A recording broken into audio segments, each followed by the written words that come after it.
শোনো শোনো গ্রামবাসী, রাত 12টা বেজে গেছে, ওই রাক্ষসীটা আসার সময় হয়ে গেছে। তোমরা দোকান মোকান বন্ধ করে বাসায় চলে যাও। রাক্ষসী চলে আসবে, তাড়াতাড়ি দোকান বন্ধ করে পালিয়ে যাই। শক্তিমানকে ওই রাক্ষসীটা বন্দি করে ফেলেছে। এটা কি বলতেছেন মৌলানা সাহেব? হ্যাঁ, শক্তিমানকে ওই রাক্ষসীটা বন্দি করে ফেলেছে। এখন আমাদেরকে কেউ বাঁচাতে আসবে না।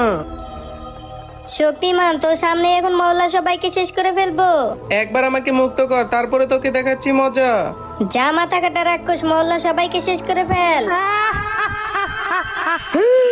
মাথা কাটা রাক্ষস, মাথা কাটা রাক্ষস, আমাকে কিছু করো না, আমি তো তোমার ক্ষতি করি নাই। তুই মরার জন্য তৈরি হ। শক্তিমান, আমি তোমাকে একটা জিনিস দিচ্ছি, তুমি কখনো বিপদে পড়লে ওর কাছ থেকে সাহায্য নেবে।